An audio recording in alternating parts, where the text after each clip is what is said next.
Okay guys, अब जो हम स्टार्ट करेंगे वो है इंग्लिश। ठीक है, ये उन लोगों के लिए है जिन्होंने लैंग्वेज 1 लिया था अपना इंग्लिश। करेक्ट है। सेम पेपर है 6 Feb 2023 level 2। Read the passage given below and answer the questions that follow. I have often thought it would be a blessing if each human being was stricken blind and deaf for a few days at some time during his adult life. मैं सोचता हूँ कि मैं बहुत frequently, often means बहुत जल्दी जल्दी, मैं सोचता हूँ कि कितना ब्लेस्ड होती है ये चीज़ अगर हर ह्यूमन बीइंग जो है वो डेफ और डम होता कुछ दिनों के लिए अपनी एडल्ट लाइफ में। Darkness would make him more appreciative of site, silence would teach him the Joy of sound. जो डार्कनेस है, जब वो बंदा क्या होगा, ब्लाइंड होगा तो डार्कनेस होगी, डार्कनेस क्या करेगी, उसको अप्रिशिएट करेगी देखने को। और जो साइलेंस है वो उसको क्या सिखाएगा, जब हम बोलते हैं तो उस चीज़ को एंजॉय करना। Now and then I have tested my seeing friends to discover what they see. अब और तब मैं बहुत सारी जगह टेस्ट कर चुका हूँ अपने दोस्तों पे कि वो क्या देखते हैं। Recently I asked a friend who had just return from a long walk in the woods what she has observed. अभी मैंने रिसेंटली अपनी एक फ्रेंड से पूछा जो कि अभी लौटी है एक लॉन्ग वॉक से, वुड्स मतलब रास्ते से, व्हाट शी हैज़ ऑब्जर्व, कि उसने क्या ऑब्जर्व किया। Nothing in particular she reply, कुछ भी पर्टिकुलर नहीं है। How was it possible, I asked myself, to walk for an hour through the woods and see nothing worthy of note. उसको लगा, जब उसने पूछा कि तुमने क्या अलग से कुछ ऑब्जर्व किया, तो उसने बोला कि कुछ पर्टिकुलर नहीं देखा। तो उसको लगा ये कैसे पॉसिबल है। उसने खुद से ये क्वेश्चन किया, to walk for an hour, 1 घंटे तक घूमने के बाद, थ्रू द वुड्स लकड़ियों पे, she see nothing worthy of the note, उसने कुछ भी काम का नहीं देखा। I who can not see, मैं जो नहीं देख सकता, find 100 of things to interest me through very touch, उसको 1000 चीज़ें दिख गई केवल छूने पे। I feel the delicate summary of leaf, जो पत्तियाँ होती हैं उनका जो डेलिकेशन है वो उसने फील किया। I pass my hands lovingly about the smooth skin of a silver birch of the rough shaggy bark of a pine, उसने अपनी जो हाथ था उसको फेरा किस पे, जो पाइन का ट्री होता है। आपने अगर पाइन ट्री देखा हो तो वो थोड़ा सा नुकीला सा होता है, थोड़ा सा अजीब शेड होता है उसका। In spring I touch the branches of trees hopefully in search of a bud, the first sign of awakening nature after her winter sleep. जो बर्ड डेवलपमेंट होता है वो सर्दियों के बाद बरसात जब होती है तो पहला डेवलपमेंट होता है। Occasionally if I am a fortunate, I place my hand gently on a small tree and feel the happy quiver of a word in full song. अगर मैं बहुत लकी होऊंगा तो मैं अपना हैंड जो है वो जेंटली प्लेस करूंगा एक छोटे से ट्री पर, और जो हैप्पी क्विवर होता है बर्ड का, चिरपिंग करना, फुल सॉन्ग में उसको सुनूंगा। At times my heart cries out with longing to see all these things, कभी कभी मेरा दिल रोता है इन चीज़ों को देखने के लिए। If I can get so much pleasure from mayor touch, how much more beauty must be revealed bye site. अगर टच करके मैं इतना ज़्यादा फील कर सकता हूँ तो जब मैं देखूंगा तो वो चीज़ें कितनी खूबसूरत होंगी। And I have imagined I should like to see if I were given the use of my eyes say just for 3 days। मैं ये सब चीज़ें देखना चाहूँगा अगर मुझे आंखें मिलें 3 दिन के लिए।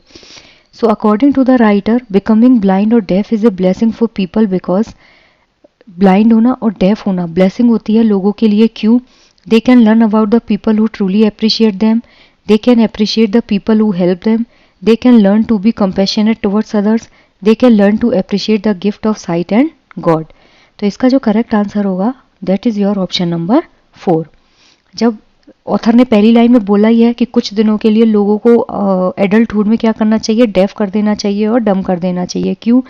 क्योंकि वो देखने को और सुनने को एज ए गिफ्ट अप्रिशिएट कर सके, क्योंकि जिनके पास नहीं होता है वो इस चीज़ की वैल्यू जानते हैं।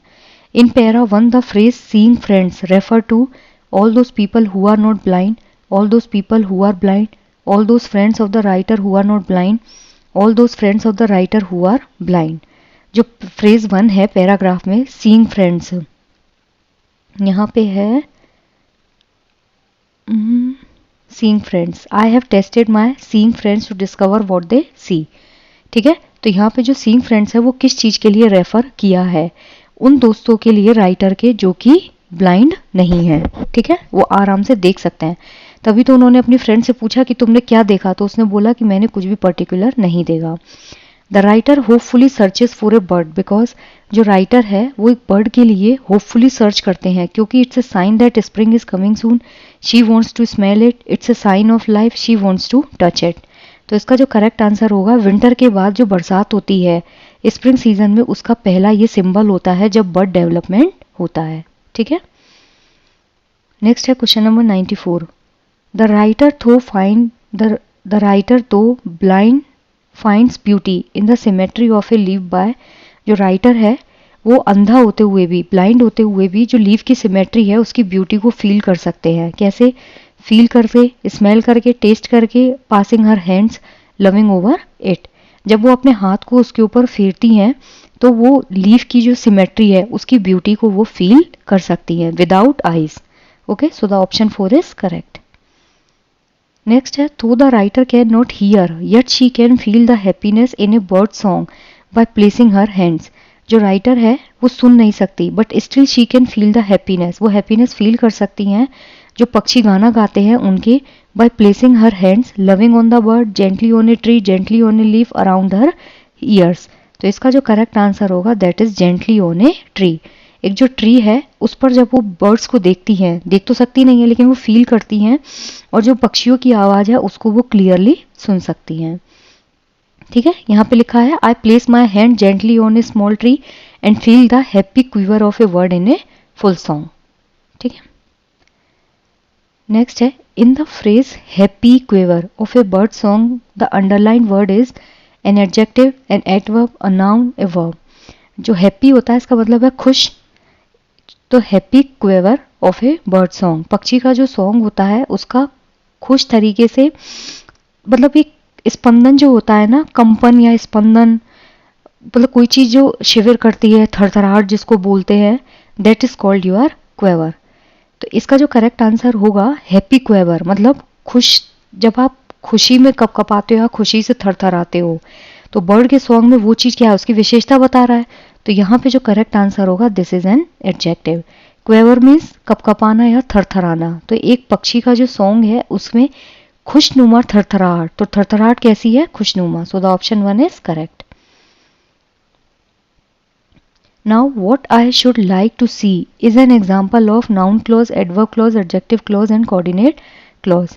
तो इसका जो करेक्ट आंसर होगा this is option number 1, noun clause. What I should like to see, मुझे क्या देखना पसंद है, ये एक एग्जाम्पल है किसका? नाउन क्लॉज का। नेक्स्ट है question number 98। Which of the following sentences doesn't have a similar meaning of the word quiver as used in the passage. Quiver means होता है थरथराना, ठीक है, या फिर कपकपाना। अब यहाँ पे कहाँ पे सही से ये वर्ड यूज नहीं हुआ है।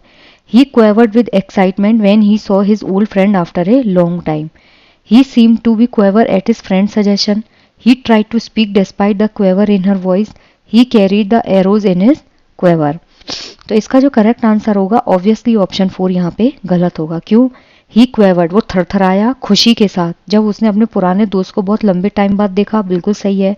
He seem to be quiver at his friend suggestion, वो अपने दोस्त के सजेशन पे थोड़ा सा, मतलब थरथराहट या थरथराना मतलब थोड़ा सा घबराया। She tried to speak despite the quaver in her voice. उसने बोलने की कोशिश तो की लेकिन आवाज में क्या थी? थोड़ा सा संकोच था। He carried the arrows in his quiver. वो क्वेवर अलग होता है जिसमें आप तीर को रख के ले जाते हैं। So the option 4 is incorrect. Next है the word that means the same as uniformity, shaggy, delicate, symmetry and appreciative. Obviously इसका जो करेक्ट आंसर होगा that is option number 3. shaggy होता है, एप्रिशिएटिव मतलब होता है आपका जब आप किसी भी चीज़ को एप्रिशिएट करते हैं, ठीक है। जैसे कोई चीज़ है बहुत अच्छी लगी आपको तो हम उस चीज़ को एप्रिशिएट करते हैं। डेलिकेट होता है बहुत सॉफ्ट। शैगी होता है लंबा, कोई चीज़ होती है ना जो बहुत गंदी सी हो, शैगी रूट, शैगी स्टेम, तो वो हम किसके लिए यूज़ करते हैं? लंबा, घना और गंदा, ठीक है। Long, thick and untidy. Uniformity क्या होगी? सिमेट्रिकल, जब आप कोई चीज़ एक अच्छे तरीके से चीज़ों को सिमेट्रिक मैनर में रखते हैं। अब है read the poem given below and answer the question that follow. Thou hast made me endless such is thy pleasure, the frail vessel thou emptiest again and fillest it ever with fresh life, this little flute of a reed thou hast carried over hills and dales and hast breathed through it melodies eternally new. At the immortal touch of my hands, my little heart loses its limit in joy and gives birth to utterance in fable. The infinite gifts come to me only on these very small hands of mine, ages pass and still thou pourest still there is room to fill. तो यहाँ पे basically जो poem है उसमें ये convey कोशिश करने की है कि कुछ चीज़ें जो होती है बहुत एंडलेस होती हैं, ठीक है, और कुछ चीज़ें जो है खुशी में हम क्या करते हैं, खजाना ढूंढने की कोशिश करते हैं। जो दिल होता है वो बहुत छोटा होता है, वो खुशी में क्या होता है, अपनी लिमिट्स भूल जाता है, और बहुत सारी चीज़ें ऐसी होती है जिनको वो, जैसे कुछ चीज़ें हम कई बार आउट ऑफ कंट्रोल बोल जाते हैं, ठीक है, और कुछ चीज़ें ऐसी होती हैं जो वर्ड्स में मतलब आप एक्सप्रेस कर ही नहीं पाते हैं। तो ये जो इनफाइनाइट गिफ्ट होती है ना, वो छोटे छोटे से जेस्चर होते हैं जो हम ये चीज़ प्योरेस्ट फॉर्म में फील करते हैं।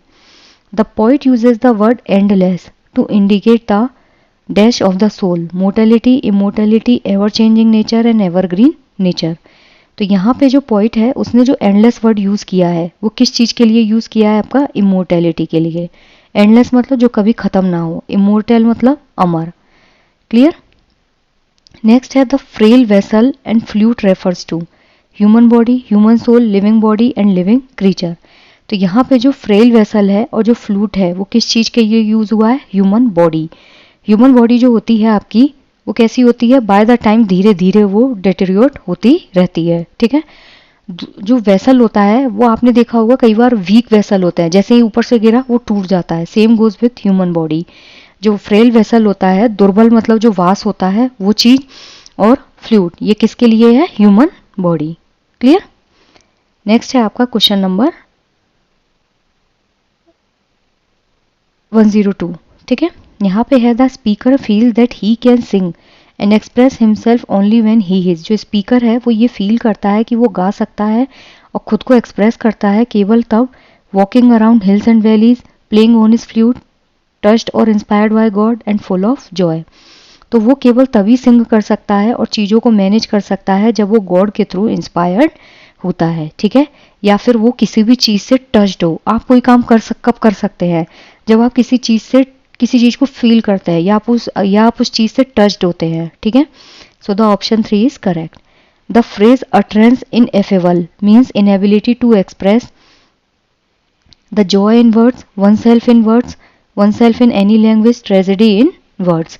तो इसका जो करेक्ट आंसर होगा अटरेंस इनएफेबल। इनएफेबल मतलब होता है, अटरेंस मीन्स बकना, मतलब जब आप बहुत फ्लुएंटली बोलते हैं, लेकिन इनएफेबल मतलब मीन्स जब आप इतने ज़्यादा खुश होते हैं कि वर्ड्स में अपनी हैप्पीनेस को डिस्क्राइब कर ही नहीं सकते। तो इसका मतलब होगा the joy in words. Option 1 is correct. Next है age is pass and still thou pourest and still there is room to fill express the fact that मतलब एज जैसे जैसे गुजरती जाती है तब भी हम बहुत पोरेस्ट रहते हैं और रूम मतलब हम इंजॉय करते हैं। तो इसका जो फैक्ट है मतलब वो क्या है, God's gifts are not enough for a man's need और to sustain his life on earth. God's gift are overwhelming because he gives much more than a man can imagine. God's gift are just about sufficient for us to sustain life on this earth. God's gifts are given only to those who deserve them. तो इसका जो correct answer होगा कि जो जैसे जैसे as पास होती जाती है तब भी हम बहुत ज़्यादा अपने आप को रूम टू फिल मीन्स मतलब आप चीज़ों को इंजॉय करते हैं। ऐसा नहीं कि मतलब चीज़ों को हम इंजॉय करना छोड़ देते हैं कि भैया हम बूढ़े हो गए हैं। कई लोग आपने देखा होगा कि लाइफ को बहुत खुल के इंजॉय करते हैं। क्लियर। और जिंदगी में मतलब जो लोग गिव अप नहीं करते ना वो चीज़ होती है। ओके तो यहाँ पे इसका जो करेक्ट आंसर होगा that is your option number 2 कि जो गॉड गिफ्ट है वो इतनी ओवरवेलमिंग है, मतलब जिनको आप संभाल नहीं सकते। ओवरवेल मतलब बहुत ज़्यादा चीज़ जब आप एक्सप्रेसिव हो जाते हैं। Because he gives much more than a man can imagine, क्योंकि ऊपर वाला हमको इतना ज़्यादा देता है जितना एक आदमी इमेजिन भी नहीं कर सकता। The phrase frail vessel is an example of simile, metaphor, personification and alliteration. तो इसका जो करेक्ट आंसर होगा दैट इज मेटाफर। क्यों, अब यहाँ पे ध्यान से देखिएगा, सिमिले होता है जिसमें आप एक लिविंग चीज जो होती है उसको नॉन लिविंग से कंपेयर करते हैं, बट इसमें या तो लाइक यूज होता है या फिर एज यूज होता है। He fought like a lion, he looks like a animal. तो यहाँ पे हम कंपेयर तो कर रहे हैं लेकिन उसके जैसा कर रहे हैं। मेटाफर जो होता है इसमें डायरेक्ट कंपेरिजन किया जाता है, वी कांट यूज लाइक और एज। पर्सोनिफिकेशन जो होता है जैसे द फ्लावर इज स्माइलिंग, तो फूल का भी मुस्कुरा सकता है, वो तो ह्यूमन नेचर होता है, लेकिन फिर भी हमने एक नॉन लिविंग चीज को लिविंग चीज बना दी। एलिट्रेशन, जहाँ पे एक ही कॉन्सोनेंट की आपको बार बार वाइब्रेशन देखने मिलता है, मतलब एक ही कॉन्सोनेंट बार बार रिपीट हो। तो मेटाफर जो है यहाँ पे कैसे यूज हुआ है, फ्रेल वेसल मतलब दुर्बल जो वास होता है, मतलब जो चीज बहुत खराब नहीं हो जाती है कि दुर्बल, जैसे बहुत लोग आपने देखे होंगे बहुत पतले होते हैं, ठीक है, तो वो लोग जो पतले होते हैं तो हम उसको कैसे कंपेयर करेंगे, उसको कंपेयर करने का मतलब होता है कि मोर्टल बॉडी, मतलब मरा हुआ शरीर सा, ठीक है।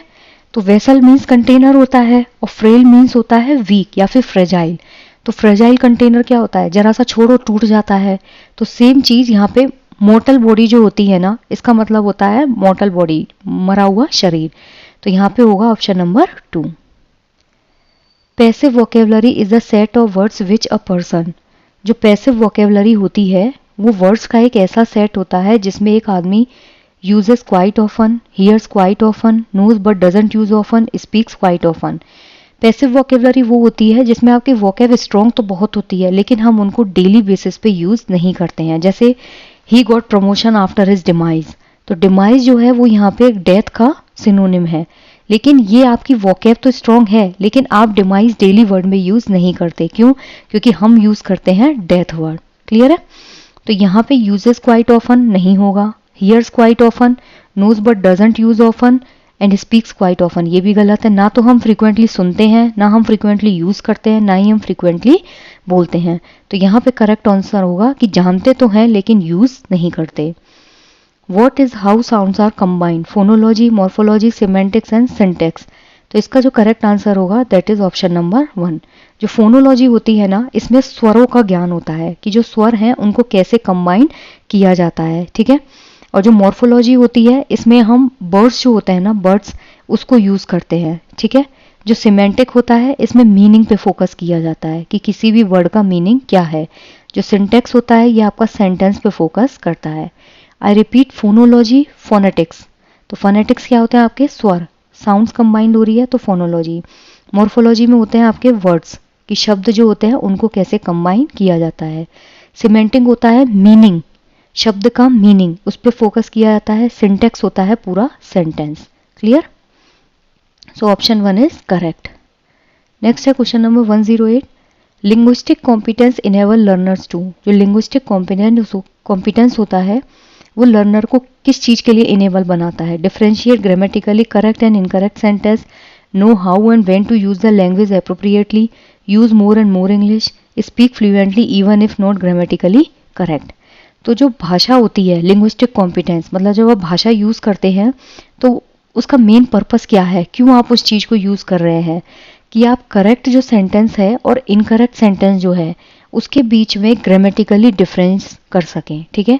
कि क्या चीज, जैसे ही इज गोइंग, ये ग्रामेटिकली करेक्ट है क्योंकि वर्ब भी सही जगह यूज हुई है, आईएनजी भी सही जगह यूज हुआ है।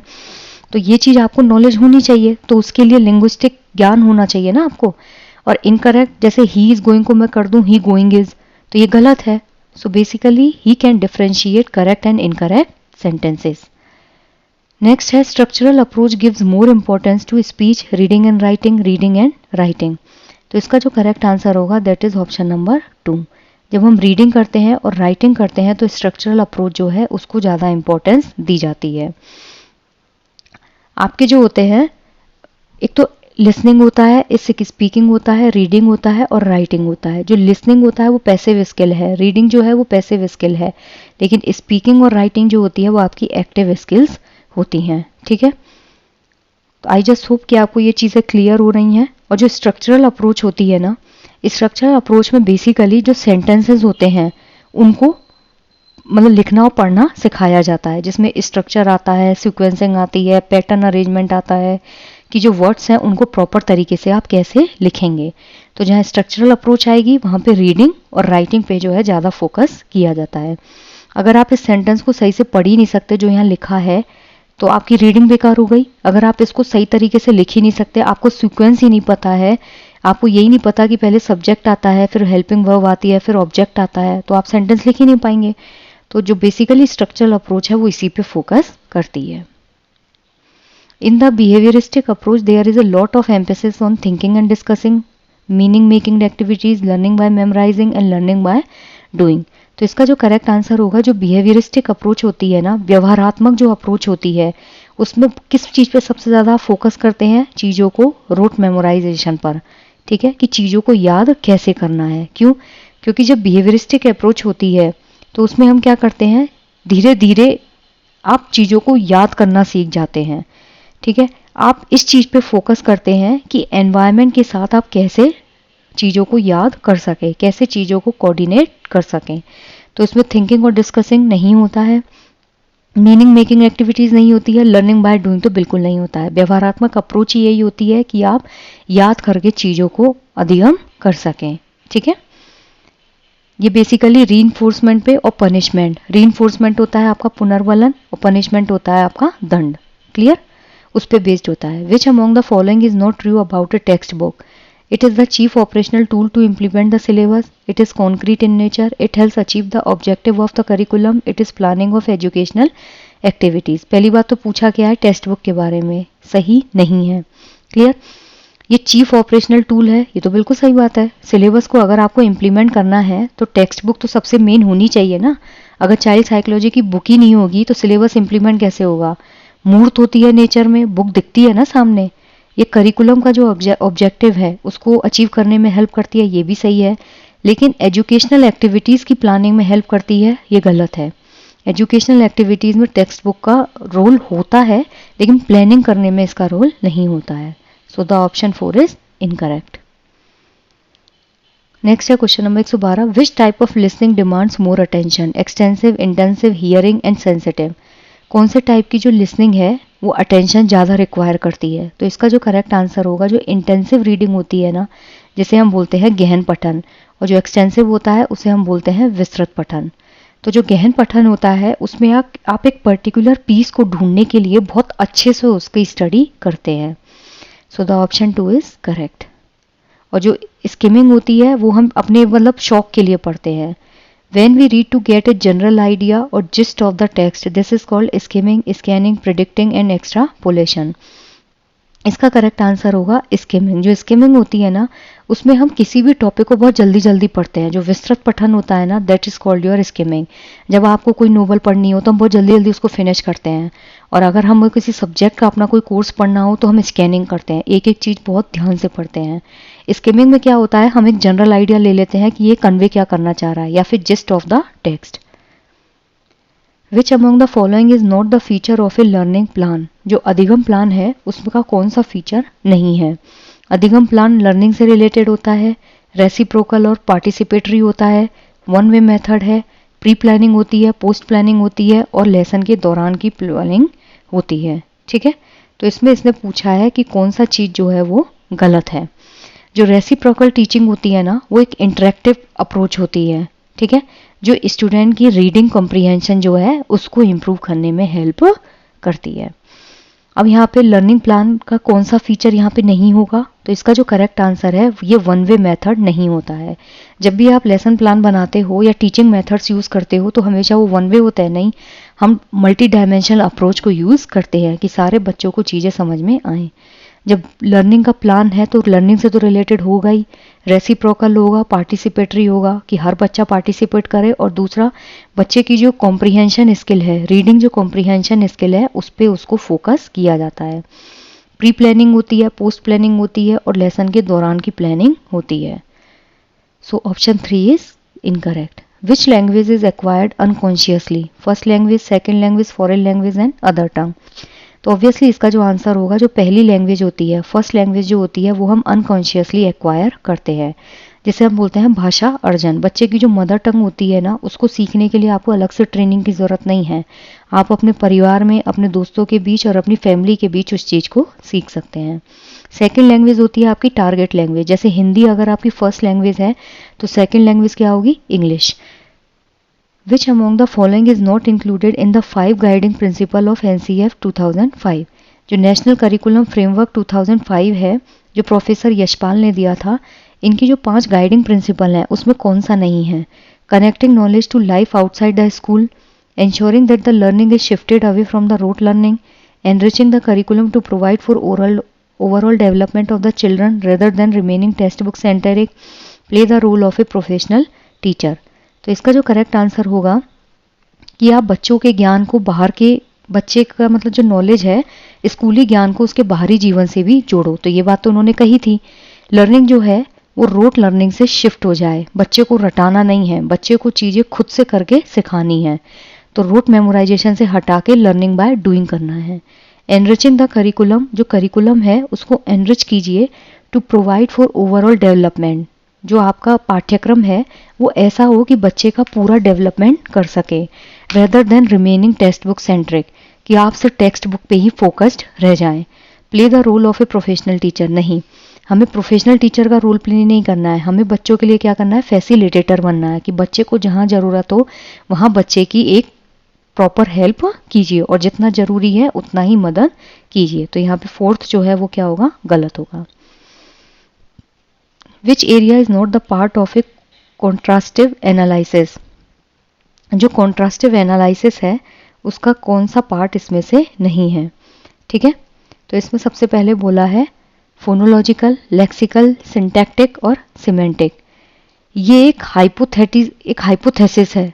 ठीक है, इसमें बेसिकली होता क्या है कि दो लैंग्वेज जो होती है ना वो सेम मतलब वर्ड ऑर्डर जो है उसको फॉलो करती हैं। ठीक है, जैसे सब्जेक्ट, वर्ब, ऑब्जेक्ट, इसमें सब्जेक्ट होता है, वर्ब होता है और ऑब्जेक्ट होता है। ठीक है, जैसे ए एन दी है, ये इनडेफिनिट आर्टिकल है। ठीक है, लेकिन इंग्लिश में जो चाइनीज लोग बोलते हैं उसमें ए एन दी का कोई भी रोल नहीं होता है। तो बेसिकली ये फोकस किस पे करता है कि आप बेटर तरीके से लैंग्वेज को बच्चों को समझा सकें। ठीक है, टीचिंग मटेरियल जो है लर्निंग मतलब लैंग्वेज लर्निंग के लिए उसको आप बना सकें। क्लियर, इसमें डिस्क्रिप्शन होता है, सिलेक्शन होता है, कॉन्ट्रास्ट होता है, प्रिडिक्शन होती है, बहुत सारी चीज़ें होता है। इसमें जुक्स्टापोजिशन होती है, चीज़ों को कंपेयर करते हैं हम। तो कॉन्ट्रास्टिव एनालिसिस का पार्ट इसमें से क्या नहीं होगा, बेसिकली इसमें फोनोलॉजिकल होता है, लेक्सिकल होता है, सिमेंटिक होता है, सिंटैक्टिक होता है, लेकिन सिमेंटिक इसका पार्ट नहीं होगा। मतलब इसमें मीनिंग जो है उस पर फोकस नहीं किया जाता है। क्लियर, जो सिंटैक्टिक होता है, सिंटैक्टिक का मतलब होता है आपका लॉजिकल मीनिंग जब होता है किसी दिए हुए सेंटेंस का, तो उसको हम जब बच्चों को समझाते हैं that is called syntactic. Phonological स्वर का ज्ञान, लेक्सिकल वर्ड्स होते हैं, सिंटैक्टिक आपका जब आप बच्चों को मीनिंगफुल लॉजिकल मीनिंग किसी भी चीज़ का समझाते हैं। सिमेंटिक मीनिंग पे फोकस करता है, तो कॉन्ट्रास्टिव एनालिसिस में सिमेंटिक नहीं होगा। The interrelated system of a language include phonology and syntax, phonology and semantic, phonology morphology, syntax and semantics, syntax morphology and semantics. तो इसमें पूछा है कि जो लैंग्वेज होती है उसमें क्या क्या चीज़ें इंक्लूडेड होती हैं। तो इसमें फोनोलॉजी इंक्लूडेड होती है, मॉर्फोलॉजी इंक्लूडेड होती है और आपका सिमेंटिक जो है वो भी इंक्लूडेड होती है। फोनोलॉजी क्या होता है आपका स्वर का ज्ञान, मॉर्फोलॉजी होता है आपका शब्दों का ज्ञान, सिंटैक्स जो होता है जो नियम होते हैं भाषा के अंदर, जो नियम होते हैं यानी कि बेसिकली सेंटेंस, जब आप सेंटेंस लिखते हैं तो उसमें भाषा के नियम ही आते हैं। अगर ये सेंटेंस यहाँ लिखा हुआ है तो ये भाषा के नियमों को फॉलो कर रहा है। ये सब्जेक्ट है, ये वर्ब है, ये ऑब्जेक्ट है, तो ये वाक्य की रचना में निहित नियमों की जो व्यवस्था होती है उसे ही हम बोलते हैं सिंटैक्स। और सिमेंटिक्स जो होता है ये किसी भी शब्द का मीनिंग होता है। क्लियर, तो यहाँ पे जो इंटर रिलेटेड सिस्टम है लैंग्वेज का उसमें ये चारों चीज़ें होंगी, phonology, morphology, syntax and semantics. So the option 3 is correct. Next है question number 119। What is an activity that involves understanding speaker's accent and pronunciation, his vocabulary, grammar and grasping his और her meaning, listening, speaking, reading और writing. तो basically इसमें पूछा है कि इन चारों में से क्या एक ऐसी एक्टिविटी है जो स्पीकर का जो एक्सेंट है उसकी समझ आप पहले अपने दिमाग में क्रिएट करोगे, उसके प्रोनाउंसिएशन पे ध्यान दोगे, वोकेबुलरी पे ध्यान दोगे, ग्रामर पे ध्यान दोगे और उस चीज़ का मीनिंग आप अपने दिमाग में ग्रेस्प करने की कोशिश करोगे। तो जो लिसनिंग होती है ना, लिसनिंग एक ऐसी एक्टिविटी है जिसमें हम स्पीकर का जो एक्सेंट है उसको समझने की कोशिश करेंगे। अगर मैं बोल रही हूँ, आप सुन रहे हैं, तो आप मेरे वर्ड्स पे ध्यान देंगे कि मैं क्या बोल रही हूँ, मेरा क्या एक्सेंट है, मेरा प्रोनाउंसिएशन क्या है, वोकेबुलरी कैसी है, ग्रामर कैसे यूज हो रही है। That is called your option number 1 listening. Next है question number 120। which provide learners with opportunities to use the target language in specific context without the allocation of the individual role. Expression, simulations, role play and competition. तो जो simulation होता है इसमें हम क्या करते हैं, लर्नर को एक ऐसी अपॉर्चुनिटी प्रोवाइड करते हैं किस चीज़ में, टारगेट लैंग्वेज में, कि वो बिना इंडिविजुअल रोल के उस चीज़ को अच्छे से प्रमोट कर सकें. क्लियर? जैसे आपका जो रोल प्ले होता है इसमें हम क्या करते हैं, इसके अंदर हम जैसे मान लीजिए भगत सिंह है या फिर कोई और भगत सिंह है, चंद्रशेखर आज़ाद है, तो उस चीज़ के हम रोल प्ले करते हैं. कंपटीशन में हम एक बंदा कुछ कर रहा है, एक बंदा कुछ कर रहा है. एक्सप्रेशन में हम चीज़ों को एक्सप्रेस करते हैं. लेकिन जो साइमुलेशन होता है इसके अंदर हम क्या करते हैं, चीज़ों को टारगेट लैंग्वेज में यूज़ करके एक्सप्रेस करेंगे लेकिन बिना इंडिविजुअल रोल के. Clear? That is called your simulation. I just hope guys कि आपको ये चीज़ें समझ में आई हैं. अगर कोई भी डाउट हो किसी भी चीज़ को लेके तो आप कमेंट सेक्शन में पूछ सकते हैं. ठीक है, थैंक यू. ओके, तो इसका जो करेक्ट आंसर होगा that is option number 2. I repeat, जो साइमुलेशन है वो लर्नर्स को अपॉर्चुनिटीज़ देता है टारगेट लैंग्वेज को यूज़ करने की एक स्पेसिफिक कॉन्टेक्स्ट में बिना इंडिविजुअल रोल के. बेसिकली टारगेट लैंग्वेज सिखाने के लिए ये चीज़ यूज़ हो रही है लेकिन इसमें कोई भी रोल प्ले नहीं होगा. So the option 2 is correct. Thank you guys.